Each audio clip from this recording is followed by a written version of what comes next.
Welcome to the weekend edition of the Fast Five by Fear and Greed. I'm Michael Thompson, and hello, Sean Aylmer. Hello, Michael. Sean, on weekdays, it's all about the Fast Five, the top 5 business stories in 5 minutes. On the weekend, though, we still keep it to 5 minutes. It wouldn't be the Fast Five if we didn't. But we're going to pick out the biggest story of the week, the most remarkable story, the sleeper story, which is one that's kind of flying under the radar, and then our favourite story. So let's jump into it. What was the biggest story of the week for you?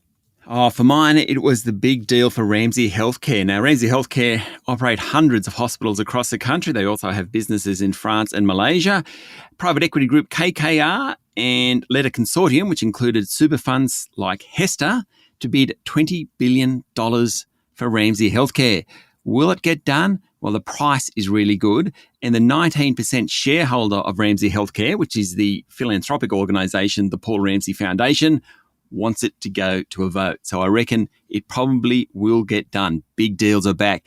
Easily the biggest of the year. Remember last year we had Afterpay, Sydney Airport. They were huge deals. This is the first big one of this year. Biggest story of the week, Michael. Yeah, it's a big story. For me, the biggest story this week was actually 2 things happening in the property market.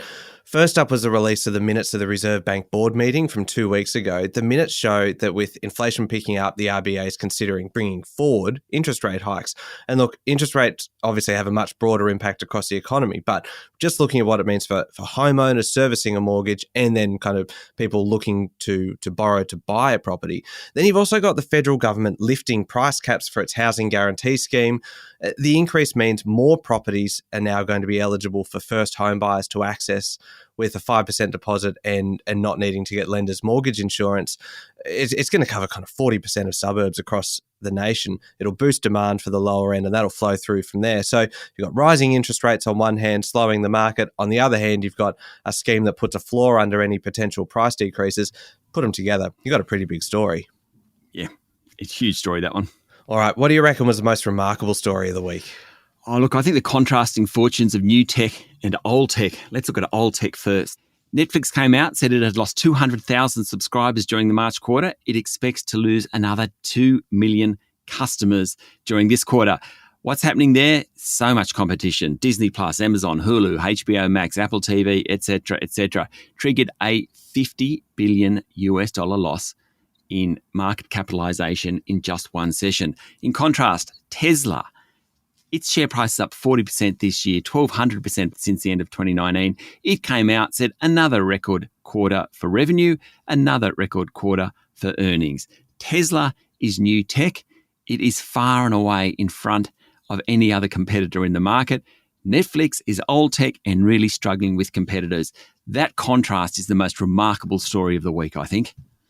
Yeah, that is a fantastic story, and I completely agree with you on that one. Let's move on to sleeper story, the one that might not be getting the attention that it deserves. I've got a suggestion for this one, Sean, which wouldn't be a sleeper story for anybody working as a financial planner, really, but the true state of that sector was laid bare this week. More than 100,000 people stopped using financial advisors in the last year. Only around 10% of Australians are getting professional advice.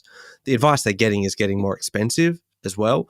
More people are instead, and I find this hard to believe, relying on unqualified influencers on social media. It's a sleeper story because really it's not getting the attention that it deserves, because this is a major, major problem, and getting no advice or getting bad advice can be really, really dangerous.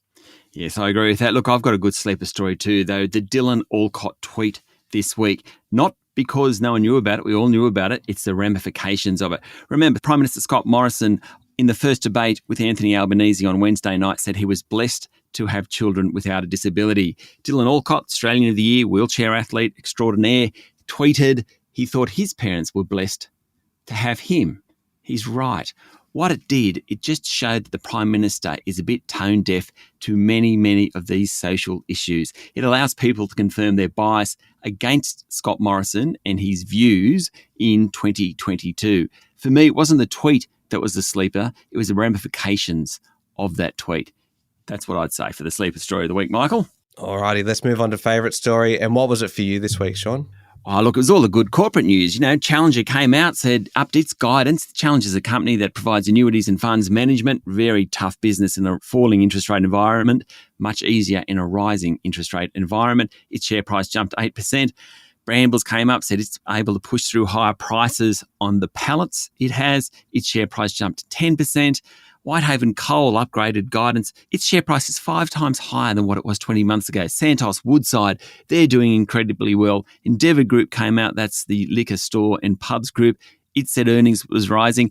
All the good news among corporates this week was my favourite story of the week. In fact, my favourite stories of the week, more accurately.